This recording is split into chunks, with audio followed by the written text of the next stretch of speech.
To hell with waiting for hot water. If you hate standing there waiting for the hot water to heat up at the sink or the shower, this will make your hot water dreams come true. It requires two things. One is a recirculation pump. It connects to your water heater tank. Or if you have a tankless, most come with them already built in. This pump pushes hot water into your water lines when you need it most. But that creates a huge issue. There's nowhere for the cold water that was sitting in your hot water lines to go. So you can see the pressure would build up pretty fast.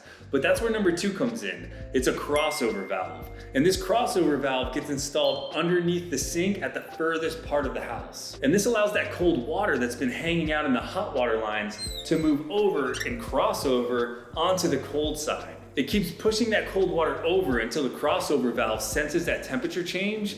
And once it notices that change, that's when everything stops and you have nice steamy water ready to go right at the faucet. Now, if you're super lucky and considering a new build or a renovation, you'll be able to skip that crossover valve that goes underneath the sink altogether. The plumber will actually install a dedicated return line at that furthest fixture. So just imagine that pipe that's leaving the water heater, it goes all the way to that furthest fixture and then does a U-turn and then comes all the way back to the water heater. Now, every morning at 5 a.m., the recirculation pump kicks on and that hot water heater kicks all of that water through the lines. So now the water is piping hot when you stumble into the bathroom. But remember, it's practically impossible to add this return line unless you're building new or remodeling. Now you might be asking, how does it know when to kick on? It's kind of old school. It uses one of those scheduled timers, you know, the ones with a dial that's mounted right on the pump, so you tell it what time you want hot water ready to go. Some people get fancy and they add switches to the side of the sink or motion sensors to the bathroom. That way the pump kicks on without them having to really designate a scheduled time. Now the best part about this system is normally all the cold water would end up in the drain